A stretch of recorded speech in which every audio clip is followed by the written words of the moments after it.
Elena tidak peduli mengapa Vano ada di sana selama dia bisa melihatnya. Elena bahkan berlari melewati pelayan untuk membuka pintu untuk menyambutnya.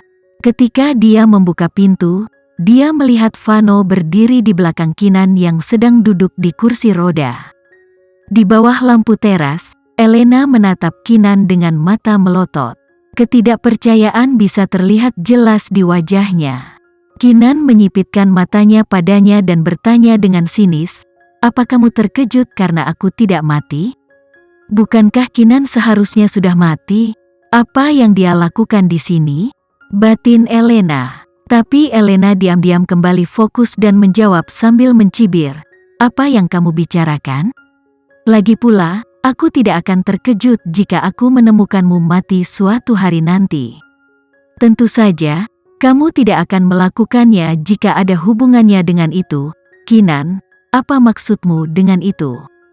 Kecemasan dan kegelisahan di dalam hatinya terwujud secara lahiriah sebagai kemarahan. "Elena, kenapa lama sekali?" Nyonya Mahendra bertanya dari belakang Elena. Wajahnya berubah menjadi ejekan merendahkan saat dia melihat Kinan. "Siapa yang membiarkan dia masuk ke halaman rumahku? Dia tidak pantas menginjak lantai rumahku. Pelayan, usir dia." Ketika seorang pelayan bergerak maju setelah ragu-ragu, salah satu pengawal Vano menghalangi jalannya dengan kehadiran yang mengesankan. Elena dan mamanya terkejut. Meskipun mereka tidak tahu apa yang mereka lakukan di sana, tetapi jelas itu bukan kunjungan yang ramah. "Apa? Kalian pikir kalian bisa kencing di seluruh rumahku?" teriak Tuan Mahendra sambil berjalan mendekat. Dia memelototi Vano dengan kejam, bertujuan untuk menekannya dengan identitasnya sebagai tetua Vano. "Vano, apa maksudnya ini? Beraninya kamu melangkah keluar dari barisan melawan orang tuamu?"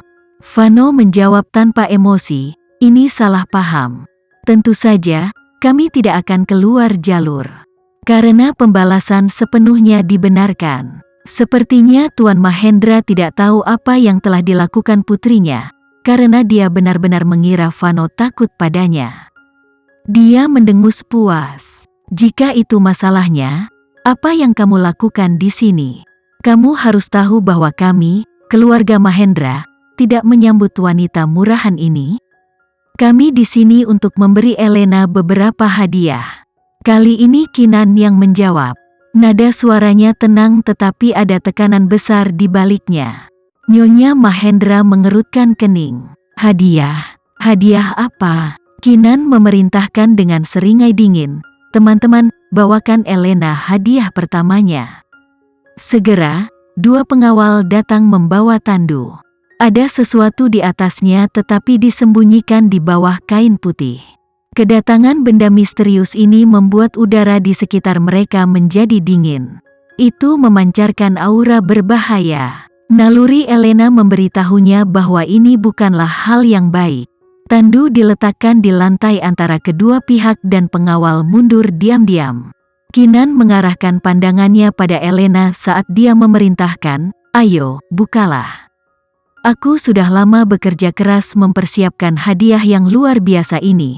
Kinan, apa yang kamu mainkan?" Elena berbalik padanya, "Aku tidak ingin bermain-main denganmu. Nyatakan tujuanmu dengan jelas atau kamu keluar dari rumahku." "Mengapa membuang waktu mendengarkan tujuannya? Kalian semua, keluar. Kami tidak menyambut kalian di sini." Nyonya Mahendra memarahi mereka dengan ketidakpuasan. Kinan tertawa. "Kenapa terburu-buru? Sudah kubilang aku di sini untuk memberimu hadiah. Percayalah, kamu akan menyesal jika tidak membuka hadiahnya." "Baik, aku akan melihat trik apa yang bisa kamu lakukan di sini." Tuan Mahendra menarik kain putih itu dengan sapuan kakinya. Dan dengan demikian, hadiah itu terungkap. Nyonya Mahendra berteriak ketakutan, dan bahkan Elena mundur beberapa langkah, wajah mereka memucat. Tuan Mahendra memelototi hadiah itu, matanya terbakar amarah. "Seseorang, panggil polisi." Suaranya bahkan bergetar karena marah. Hadiah yang diberikan Kinan ini terlalu menyeramkan. Itu adalah tubuh dua anjing serigala. Tepatnya, tubuh dua anjing serigala yang patah yang jelas-jelas tidak mati dengan tenang. Kematian kedua anjing itu sangat mengerikan. Nyonya Mahendra akan jatuh ke lantai jika bukan karena tubuh gemetar Elena yang menahannya. Namun, Elena memiliki hal lain untuk ditakuti. Dia akhirnya menyadari mengapa Kinan ada di sana. Dia mencari balas dendam. Tapi bagaimana dia tahu aku pelakunya? Identitasku bahkan disembunyikan dari dua penculik itu. Batin Elena. Tuan Mahendra, apakah Anda yakin ingin memanggil polisi? Suara jernih Kinan memotong pikirannya. Saat polisi tiba adalah saat Anda kehilangan kebebasan. Bagaimana apanya? Tuan Mahendra menyipitkan matanya ke arahnya karena terkejut. Untuk beberapa alasan, dia merasa tidak nyaman melanda dirinya. Dia tahu wanita di hadapannya ini bukan orang bodoh dan telah bersiap-siap. Kamu akan segera tahu. Kinan berbalik ke Elena, jadi bagaimana menurutmu? Apakah kamu menyukai hadiahmu, Kinan? Apa sebenarnya yang kamu tuju? Mengapa kamu sengaja menggunakan ini untuk menakutiku? Mata Elena dipenuhi air mata. Dia menatap Vano dengan memohon. Vano, aku tidak melakukan kesalahan, jadi mengapa kamu berpihak pada wanita ini untuk menggertakku seperti ini? Sejak mereka tiba, mata Vano berkaca-kaca. Dia bahkan tidak melihat mereka seperti ini selama makan siang ketika pertunangan itu dibatalkan. Tapi sekarang, tidak ada sedikit pun kehangatan di matanya. Dihadapkan dengan permohonan Elena, otot wajahnya bahkan tidak berkedut. Dia mati di matanya saat Elena tersentak ketika dia membuka pintu dan melihat Kinan. Ini memang pelakunya seperti yang dikatakan Kinan. Haruskah aku berpihak padamu bahkan setelah kamu mencoba menghabisi nyawa Kinan? Vano bertanya dengan tajam. Tangan Elena masuk ke mulutnya. Wajahnya adalah kumpulan kebingungan, trauma, dan emosi lainnya. Apa yang Vano katakan? Bagaimana dia juga mengetahuinya? Elena bergumam dalam hatinya. Air mata mengalir bebas di wajah Elena saat itu. Dia memekik seperti binatang yang terluka di hadapan Vano. Vano, bagaimana kamu bisa menuduhku dengan hal seperti itu? Apakah tidak cukup bahwa kamu mengkhianati cintaku untukmu untuk wanita murahan ini, dan sekarang kamu berdiri di sisinya untuk menjebakku? Apakah tahun-tahun kita bersama tidak ada artinya bagimu?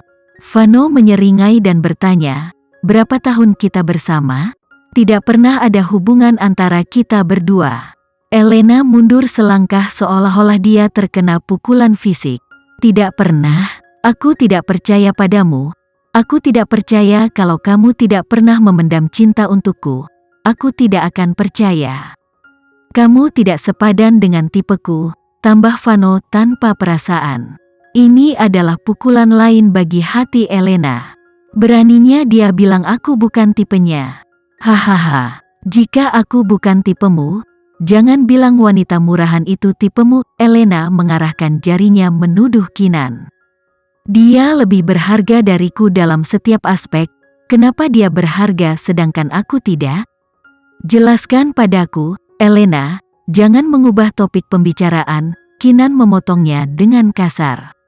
Aku masih punya lebih banyak hadiah untuk kamu terima. Elena menegakkan tulang punggungnya dan tatapan yang jatuh pada Kinan menjadi kegilaan yang mengerikan. Itu seperti iblis yang menatapnya dari perut neraka. Kenapa aku harus menerima hadiahmu? Siapa kamu, Kinan? Aku memperingatkanmu. Keluar dari rumahku atau aku panggil polisi, Elena mengancam dengan dingin. Karena memohon Vano tidak akan berhasil, dia lelah memakai fasadnya lagi. Kinan menghadiahinya dengan salah satu tatapan tajamnya sendiri. Mengapa kamu harus menerima hadiah? Sederhana, karena itu adalah milikmu sejak awal. Apa, milikku? Jangan menuduhku hanya karena kamu bisa. Kinan tampaknya telah menyerang saraf karena Elena memekik gila padanya.